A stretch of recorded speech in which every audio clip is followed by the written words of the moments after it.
Haja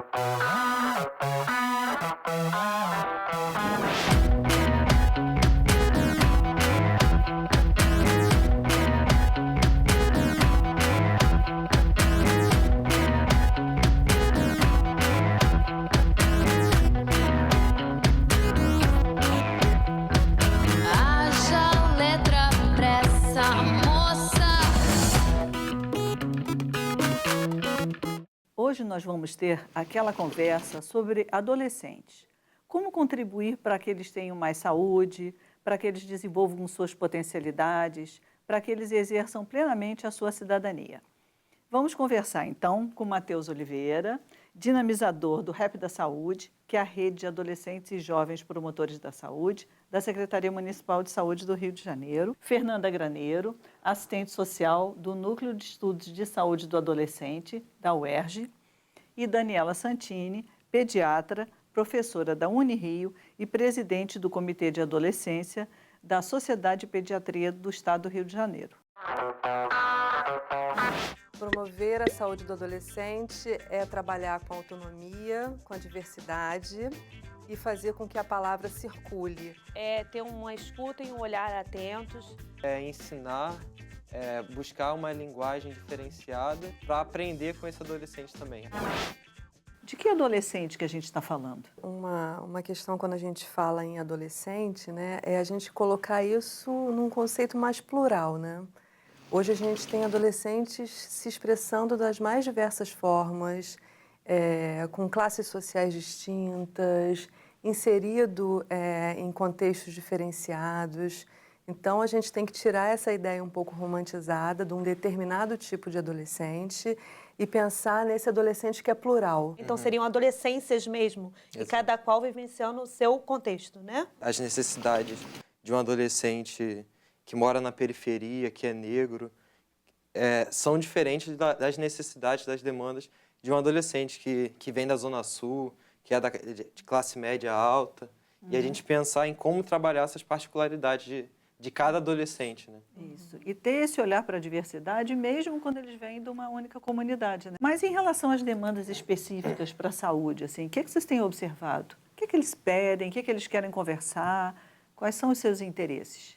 Eu acho que o tema da sexualidade é sempre um tema muito presente, né? Desde que o mundo é mundo, por mais que a gente tenha aí tecnologias hoje, os jovens têm muito acesso, né? Mas eu acho que ainda tem uma informação que é preciosa, que é essa informação do cuidado que o profissional de saúde precisa dispensar ao adolescente. Esses profissionais que lidam diretamente com os jovens têm se furtado de estar nesse contato com o jovem, supostamente entendendo que esse jovem já conhece, já tem aquele conhecimento, ele já sabe aquilo, ele já dialoga sobre aquilo, mas, na verdade, esse jovem tem uma demanda de trazer isso para um profissional e conversar com um profissional.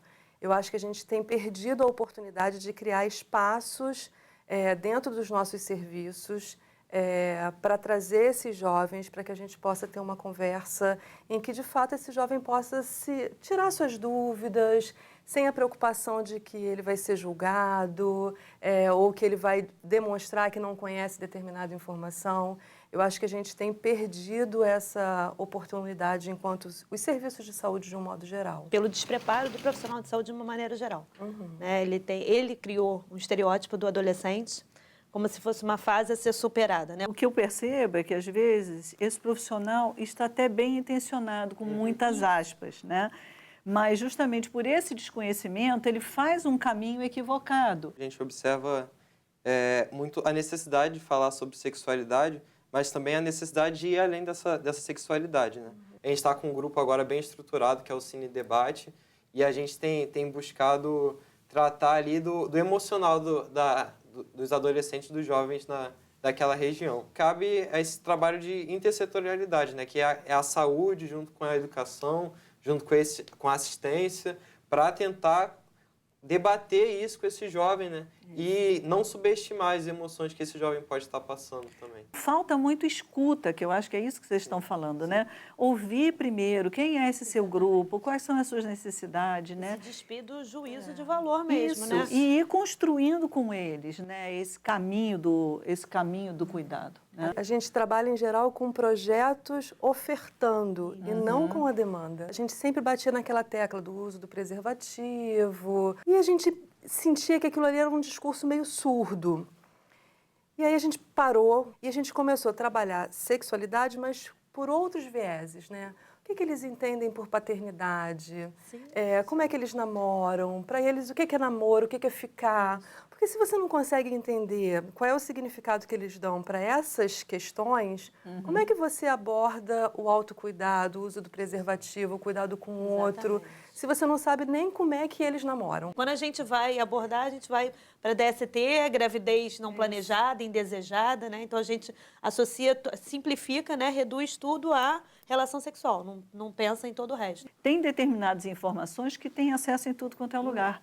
Mas esse tipo de coisa que vocês estão trazendo é só na reflexão, é só no contato, né, que você permite que a pessoa se sinta tocada, né, que ela desperte para esses aspectos. Pensando também nessa promoção do desenvolvimento saudável, eu me lembrei da caderneta do adolescente, né, que é um instrumento importante até para esse incentivo ao autocuidado. Acho que a gente podia falar um pouquinho disso. Tem uma para os meninos e para as meninas, que tem uma série de informações de uso de preservativo, de contracepção, mas tem alguns dados sobre os direitos que esse adolescente tem, incentivando a assumir responsabilidades, o registro do crescimento mesmo desse adolescente, as informações sobre o que é normal, o que não é normal, do crescimento e do desenvolvimento dele, informações sobre saúde oral, né, as imunizações. Então, acaba sendo um instrumento importante para o adolescente. Isso a gente entrega para eles mesmos, né? E eles assumem essa responsabilidade. O profissional também precisa ter essa atitude mais proativa, de ir até onde os adolescentes estão. Né? Isso. A gente percebe muito, as unidades acabam criando regras para o atendimento ao adolescente. Regras que não estão em lugar nenhum, né? Isso sai da cabeça das São pessoas, equivocadas. né? Isso. De que o adolescente precisa estar acompanhado. Exatamente. Né? Enfim, de que ele precisa apresentar um documento. Tem uma série de regras que as unidades... E que vão criando barreiras, né? Exatamente. A clínica ela precisa ser um espaço de acolhimento desse jovem, né? O jovem fala, mas a gente tem que estar atento ao que ele quer dizer, ao que ele quer ouvir. O tempo todo ele está se manifestando. É necessário uma sensibilidade para a gente entender a mensagem que ele quer passar. E uma disponibilidade para rever os nossos conceitos a partir do que ele traz. Né? A gente tem dificuldade de ouvir aquilo que não é exatamente o que a gente pensa. Né? Sim, A gente com tem certeza. dificuldade de lidar com o diferente. Era importante reforçar essa questão da privacidade do sigilo. Né? Sim. E principalmente na estratégia de saúde da família, onde esse profissional tem contato com a família toda, ele precisa saber, né, que, com algumas exceções, como violência, questões assim mais complexas, o profissional é obrigado a resguardar esse sigilo. E aí eu também queria que a gente discutisse um pouco essa questão das cobranças sociais em relação, por exemplo, ao corpo, né, que faz com que os jovens assumam tantos comportamentos de risco, né? O que eu vejo hoje muito, para além dessas questões, né, jovens fazendo dietas enlouquecidas, né, é a questão do racismo. Jovens sofrendo muito em relação à questão do racismo. Como é que isso vem atravessando meninos e meninas no que diz respeito a se conhecer, a se gostar, gostar do seu cabelo, gostar das suas características. E as unidades de saúde, os serviços não estão preparados para lidar com essas refrações, né, essas sequelas do racismo do dia a dia. Eu acho que tem aparecido nas unidades de saúde travestido de uma outra coisa e a gente não está sabendo tratar disso. Quando a gente pensa, né, nos nossos indicadores, a mortalidade dos jovens está basicamente ligada à violência, seja na questão do trânsito, seja nos homicídios. E esses jovens que morrem, em sua maioria, são jovens negros. Jovens negros. Então, tanto a escola quanto a unidade de saúde tem que poder ter esse olhar para essa vulnerabilidade. Né? Puxando o gancho que a gente acabou falando do racismo, mas em relação à imagem, eu acho que o reforçar a autoestima é muito importante, orientar, né? Que às vezes o menino tem uma ansiedade, ele está ainda numa fase de desenvolvimento que não tem a massa muscular que ele imagina, que ele espera. A gente poder trabalhar, olha, você está num processo ainda de desenvolvimento, de crescimento, você precisa acolher muito isso para você não desmerecer, porque se você faz uma fala que desmerece, ele vai ouvir de uma outra pessoa uma outra coisa que ele quer ouvir. Exatamente. Né? Eu acho que uma opinião que pesa muito na autoestima dos adolescentes são a dos pais, né? É uma forma de ajudar também nessa relação dos pais com os filhos, ajudar na construção dessa autonomia. E aí você vai, aos poucos, criando isso. Olha, agora, nesse momento da consulta, você vai aguardar um pouquinho lá fora, né? E eu vou ficar aqui sozinho com o adolescente, né? O intuito de colocar a família fora da sala não é esconder fora do nada, processo né? Na verdade, né? a gente tenta acolher, puxar essa família para a família nossa parceira, Isso, na verdade. Estava me lembrando um outro aspecto, que é o olhar que a gente tem, tanto para o adolescente quanto para a sua família. Às vezes, a gente tem um olhar de desqualificação, né, dessa família, não acredita na sua capacidade de cuidado, e quando a gente não acredita, a gente não investe. Né? Então, eu acho que a gente precisa pensar nisso. E a mesma coisa para os adolescentes. Né? E vamos falar um pouquinho sobre protagonismo juvenil, seja na unidade de saúde, na escola, assim, como que isso repercute, né, na saúde do próprio adolescente que está envolvido nas atividades, na saúde dos seus pares, na saúde da comunidade? A gente só tem a ganhar, né? Porque o jovem tem uma visão ampla das coisas, ele tem acesso a todos esses meios, né? Seja a internet, seja no diálogo com quem está na escola, e tem uma linguagem que é menos formal e mais próxima das outras pessoas. Essa proximidade, essa coisa da gente poder fazer pela nossa comunidade, pela pessoa que está ali do nosso lado, pelo nosso vizinho. Então isso é fantástico, isso fortalece muito e dá uma autoestima pra gente muito legal.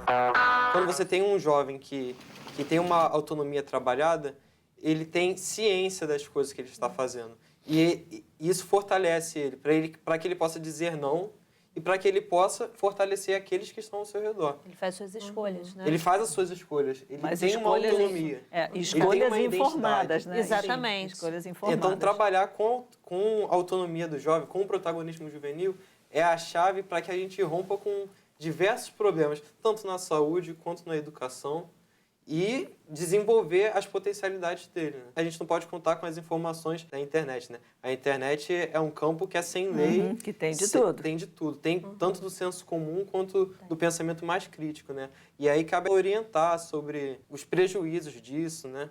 A gente atua naquilo que a gente pode orientar, né?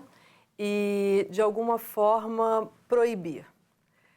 O que a gente não consegue proibir, a gente simplesmente deixa de tratar, porque é como se assim, eu já dei a orientação e o outro precisa seguir. Quando, na verdade, a gente precisa criar espaço para que esse outro possa falar, né? Se você não cria espaços para conversar, você, na verdade, não consegue alcançar o ponto, né? Assim, Isso, e você trouxe uma coisa tão preciosa, que é essa frustração do profissional, né? De que quando a sua ordem, a sua recomendação não é cumprida, ele não quer mais falar. Eu vejo muito isso com relação à gravidez na adolescência. Né? A gente trabalhou esse tema e a menina engravidou. E aí ele meio que abandona. Ao invés de ele perceber que agora que ela está grávida, ela vai ter um contato com o serviço que ela nunca teria e que é uma chance, uma oportunidade, de empoderamento, né, de reflexão sobre essas relações de gênero, né? Então, realmente, a gente precisa mudar esse modelo mental dos profissionais. Né? Eu falo com os alunos assim, que é mudar a estratégia.